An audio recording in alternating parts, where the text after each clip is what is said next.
हर हर महादेव दोस्तों। रंभा तीज सुहागिन महिलाओं के जीवन में एक नई खुशियां लेकर आता है। रंभा तीज के दिन भगवान भोलेनाथ और माता पार्वती जी का पूजा किया जाता है। इस दिन सुहागिन महिलाएं अपनी चूड़ियों की भी पूजा करती हैं। हर साल रंभा तीज का व्रत ज्येष्ठ माह में रखा जाता है। इस बार का रंभा तीज 10 जून को है। इस दिन रविवार है।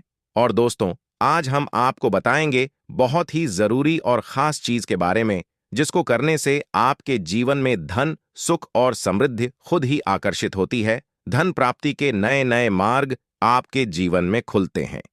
क्योंकि जब भी आपकी एनर्जी बदलती है, नेगेटिव से पॉजिटिव है, तो खुद ही सुख और समृद्धि आपके जीवन में आकर्षित होने शुरू हो जाती है।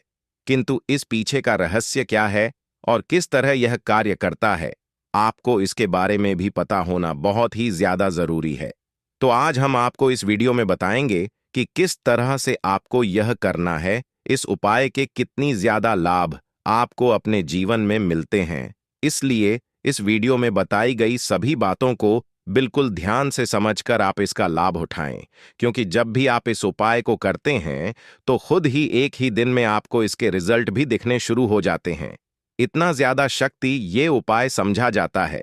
दोस्तों, रंभा तीज रविवार को पड़ा है और रविवार का दिन बहुत खास होता है, क्योंकि इस दिन तो टोने टोटके किए भी जाते हैं और उनसे छुटकारा पाने के उपाय भी किए जाते हैं। तो इस दिन आप कैसे सुरक्षित रहें, यह मायने रखता है। और जब भी कुछ करें, अपने अच्छे के लिए करें।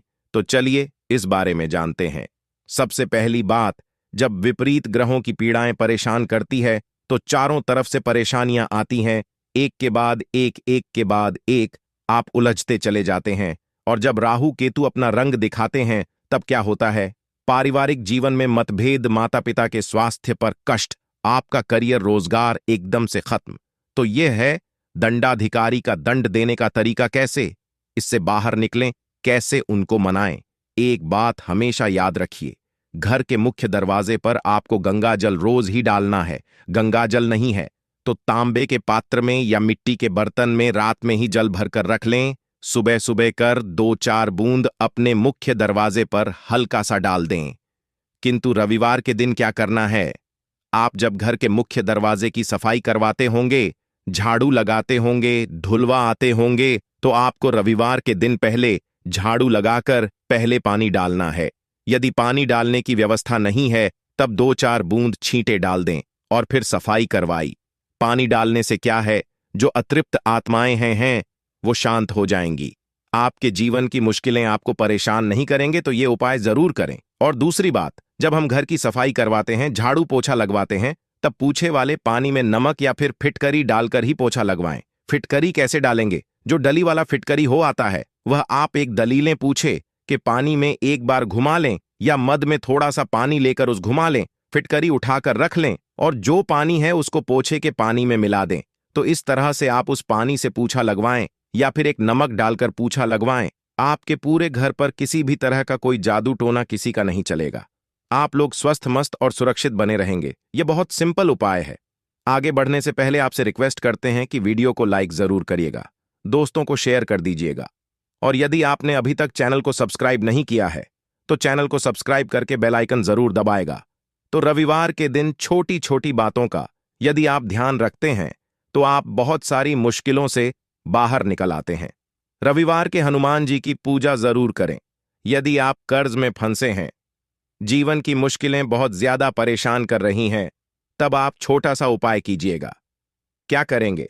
यदि कर्ज में फंसे हैं, तब आप रविवार के दिन सूर्य देव जी के मंदिर में जाकर शाम के वक्त पान का बीड़ा सूर्य देव जी को अर्पित करें। पान के पत्ते में आपको चुना और ज्यादा नहीं डलवाना है। जब ऐसा बीड़ा बनवाएंगे, दुकानदार को पता होता है, नहीं तो आपको घर में बनाना है। एक पान का पत्ता लें और उस पर आप लौंग, इलायची रखें, थोड़ी सी मीठी वस्तु रखें। उसका बीड़ा बनाकर सूर्य देव जी के चरणों में रख दें। कथा भी डाल सकते हैं रविवार के दिन, क्योंकि के तेल का उपाय किया जाता है। तो आइए हम विस्तार से जानते हैं कि कैसे जीवन की मुश्किलों से बाहर निकला। सरसों के तेल का सबसे खास उपाय यह होता है कि रविवार के दिन एक स्टील की कटोरी में सरसों का तेल ले लें। अब इसमें अपनी छाया को देखें, पेज को देखें। अब इस तेल में उड़द दाल के बड़े बनाकर आप किसी जानवर को खिला दें, कुत्ते को खिला सकते हैं, तो इससे क्या होता है सूर्य देव का प्रकोप शांत होता है। हर किसी के लिए यह संभव नहीं है। तब ऐसे में जब आपके घर में रोटियां बनती है, तो सबसे पिछली जो रोटी होती है, उस रोटी का बड़ा महत्व होता है, क्योंकि कुत्ते के लिए पिछली रोटी ही निकाली जाती है। इस रोटी पर थोड़ा सा तेल लगा दें। रोटी पर संभव हो तो एक बूंद सरसों का तेल आगे पीछे उंगली से हल्का सा टच कीजिए। उस पर एक चुटकी काले तिल रख दे, और हो तो गुड़ भी रख सकते हैं। इसके बाद अपने ऊपर से बार उल्टा वाले, या आपके घर में कोई बच्चे हैं जो अक्सर शैतानियां करते हैं, बीमार रहते हैं, नजर जल्दी लगती है, या फिर किसी तरह की कोई टेंशन है, किसी के भी सर से बाहर ले और ले जाकर इसको कुत्ते के सामने प्यार से दे दे। एक खास बात और भी है, रविवार के दिन वैसे तो सरसों का तेल की नहीं, बल्कि कोई भी दे, यदि आप अपने सर के बालों में लगाते हैं, दिन से लेकर रात तक देखिए, रविवार के दिन आप कुछ क्या न करें, आप बालों में तेल जरूर लगाएं और संभव हो तो नाभि में लगाकर सोइए। ऐसा करने से भाग्य उदय होता है, जीवन की मुश्किलें कम होती हैं। और आपने सुना होगा, नाभि में तेल लगाने से भी नहीं फटते हैं, और आपका स्वास्थ्य भी अच्छा होता है, क्योंकि नाभि पूरे शरीर का केंद्र बिंदु है। इसीलिए तो कहा जाता है कि नाभि को छेड़ो मट्टू।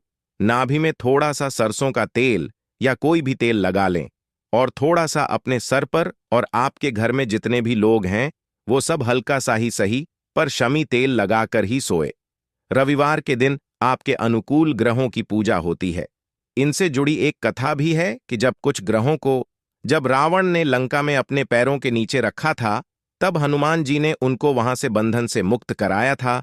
तब शनिदेव ने हनुमान जी को वरदान दिया था कि जो भी मेरी पूजा करने के बाद आपकी पूजा करेगा, उन भक्तों पर हम कभी भी अपनी कुदृष्टि डालेंगे। इसलिए रविवार के दिन जब आप अनुकूल ग्रहों की आराधना करते हैं, तब उसके बाद हनुमान जी की आराधना जरूर करें। इससे राहु केतु आप पर कभी को फिट नहीं होंगे। कैसे उनकी पूजा करेंगे? बहुत सिंपल है। यदि आपके घर के आसपास उनकी शिला है, तो वहां पर आप पूजा कर सकते हैं। शनिदेव की आंखों में नहीं देखा जाता है, इस बात का ध्यान रखिएगा। इसलिए उनके मूर्ति की पूजा नहीं होती है। जहां शिला है वहां पूजा होती। कहने का तात्पर्य यह है कि ऐसी मूर्ति का दर्शन न करें जो आपकी ओर देख रही है। आपने देखा होगा, शनिदेव की मूर्तियों की आंखें ऊपर की ओर देखती हैं। जानबूझकर ऐसा बनाया जाता है ताकि आप पर नेगेटिव प्रभाव न पड़े। वैसे तो पीपल के पेड़ में लौटा जल अर्पित करने से भी आपके विपरीत ग्रह शांत रहते हैं। और रविवार की सुबह जब आप जल अर्पित कीजिएगा, तो एक लौटा जल में एक चुटकी काले तेल और थोड़ी सी गुड़िया में श्री सफेद पुष्प और एक चुटकी अक्षत लेकर जाएं, और प्रेम से अर्पित करके मां लक्ष्मी को कहें कि आप मेरे साथ चलिए। और शाम के समय पीपल के नीचे एक सरसों के तेल का दिया 2-4 दाने काली उड़द के या काले टीके डालकर जरूर जलाइए। और यदि जीवन में बहुत दुख, तब रविवार के दिन बेलपत्र काजू पेड़ होता है, उसके नीचे 2 मुखाग्नि का दिया जला दीजिएगा। लक्ष्मी दौड़ी चली आएगी। वैसे एक और बात याद रखिएगा, जब भी शनिदेव की पूजा करें तो उसके बाद हनुमान जी की पूजा जरूर करें, तो आपकी पूजा अधूरी मानी जाती है। और शनिदेव के अशुभ प्रभाव से बचने के लिए रविवार के दिन हनुमान जी की पूजा जरूर करनी चाहिए, ताकि आपके जीवन के दुर्भाग्य से आप बाहर निकल पाए। जी के भक्तों पर शनिदेव अशुभ प्रभाव नहीं देते, और शनि दोषों से मुक्ति के लिए आप चोला चढ़ाएं। कभी कभी शनिदेव यदि कुपित हो जाएं, 7.5 ही चले, तो ना तो आपका व्यापार अच्छा चलेगा, न ही जीवन में आप खुश रह पाएंगे। टेंशन और शत्रु विरोधी बढ़ जाएंगे। यदि ऐसा कुछ हो रहा है, आपको लगे कि बहुत ज्यादा परेशानी है, तो रविवार के दिन हनुमान जी को चोला अर्पित करें। अब ये चोला क्या होता है? चमेली का तेल या फिर भी ले लें, इसमें सिंदूर मिक्स करके हनुमान जी के शरीर पर लगाएं। उसी को कहते हैं चोला अर्पित करना। किंतु जो महिलाएं हैं वो लाल पुष्प अर्पित करें, वह हनुमान जी को स्पर्श न करें। इस दिन हनुमान चालीसा भी पढ़ना चाहिए, उससे आपके ऊपर कृपा बरसेगी। रविवार के दिन भूलकर भी किसी से पैसे उधार ना लें। यदि इस दिन कर लेंगे तो लंबे समय तक वह कर्ज आपके पास रह जाएगा, आप उतार नहीं पाएंगे। दोस्तों, अभी तक आपने हमारे इस चैनल वैदिक ज्ञान ग्रंथ को अभी तक सब्सक्राइब नहीं किए हैं, तो जल्द से इस चैनल को सब्सक्राइब कर लें और इस वीडियो को लाइक करके कमेंट में आप अपनी राशि डालना ना भूलें। आपके राशि के अनुसार आपके लिए जो उपाय सही रहेगा, अगला वीडियो हम वही लेकर आएंगे। तो दोस्तों, वीडियो में आगे बढ़ते हैं। इसलिए रविवार के दिन ना ही उधार दें या उधार लेने से बचें। इस दिन हनुमान जी को भी प्रसन्न करने के छोटे से उपाय किए जाते हैं। जब आप रविवार के दिन शाम के समय पीपल के वृक्ष के नीचे जो दीपक जलाते होंगे, तो विपक्ष सरसों के तेल का हो और इसमें 2-4 दाने काली उड़द की दाल दें। यदि आपके पास काली उड़द के दाने नहीं हैं तो काले तेल डाल दें। या हो सकता है आपके घर के आसपास पीपल का वृक्ष ही नहीं हो। तब क्या करेंगे? तब ऐसे में अपने घर के मुख्य दरवाजे बाहर दाहिने साइड आप एक दिया सरसों के तेल का दिया जला दें। इसमें कुछ मत डालिए, का मिट्टी का दीपक जलाना है। दीपक के नीचे आसन जरूर दीजिएगा। आसन मतलब कुछ भी रख सकते हैं, फूलों की पंखुड़ियों, पत्ते रख सकते हैं। इसके बाद इस दीपक का मुख दक्षिण दिशा की तरफ रखें। ये शाम आप पीपल के नीचे जो दीपक जलाते हैं, यह पितृदेवों के निर्मित होता है और घर के मुख्य दरवाजे के बाहर भी जलाने से वहीं मिलता है। बाद में इस दीपक को मिट्टी में कहीं दबा दीजिए या कहीं पर साइड में सुरक्षित रख दीजिए। तो इस तरह से आप रविवार की शाम जीवन के कष्टों को दूर करने के लिए शनिदेव की शरण में आ सकते हैं। आज हम आपको एक खास उपाय के बारे में भी बताएंगे। यदि आपकी नौकरी रोजगार में समस्या है, तो जो ब्राउन चना होता है उसको आप शनिवार के दिन पानी में भिगो लें और रविवार की रात उसको सरसों के तेल में हल्का सा में गर्म लें। उसमें तेल मसाला को भी नहीं डालना, नमक भी नहीं डालना है और उसको थोड़ा ठंडा होने के बाद किसी भी जानवर को खिला दें। नौकरी रोजगार की समस्या दूर हो जाएगी। दूसरे खास उपाय के बारे में, यह उपाय भी आपकी मनोकामना को ही परिपूर्ण करने के लिए है। इस उपाय के लिए भी आपको एक लोटा जल ले लेना है और साथ ही साथ एक बेलपत्र ले लेनी है। एक लोटा जल आपको अपने किचन से लेना है और बेलपत्र अगर आपके पास हो तो ले लीजिए, और न हो तो फिर आप शिवलिंग के ऊपर छड़ी हुई बेलपत्र को उठाकर जल से शुद्ध करके फिर उसका भी इस्तेमाल कर सकते हैं। अगर आप पहला उपाय न कर सके तो फिर आप इस दूसरे उपाय को कर सकते हैं। दोनों ही उपाय आपके जीवन की मनोकामना को परिपूर्ण करने के लिए है, धन धान्य के भंडार को भरने के लिए है। देखिए, आप सबसे पहले ये दोनों सामग्री लेकर आपको पहुंच जाना है। किसी भी बेलपत्र के वृक्ष के नीचे यह उपाय भी आप सुबह से लेकर शाम तक किसी भी समय कर सकते हैं। बेलपत्र के वृक्ष के नीचे पहुंचकर बेलपत्र की जड़ के आसपास आपको कहीं बैठ जाना है, लेकिन आपको अपना फेस उत्तर दें ईशा की तरफ करना है, यानी आपका जो चेहरा होगा वह उत्तर दिशा की तरफ होगा। उत्तर दिशा की तरफ आपको अपना मुख रखना है और फिर यह एक बेल पत्र आपको अपनी हथेली में रखना है और आपको अपनी मनोकामना बोल देनी है। जिस भी मनोकामना के लिए आप यह उपाय कर रहे हैं, अपनी मनोकामना का मरण कर लीजिए और इस बेल पत्र को आप बेल पत्र के पेड़ की जड़ के पास कहीं पर रख दीजिए और श्री शिवाय नमः मंत्र का स्मरण करते हुए 1 या 2 मिनट बाद इस बेल पत्र को वापस उठा लीजिए। बेल पत्र की जड़ के आसपास कहीं पर रखकर फिर इसको 1 या 2 मिनट बाद वापस उठा लीजिए और फिर यह दोनों सामग्री लेकर आप शिवालय आ जाइए।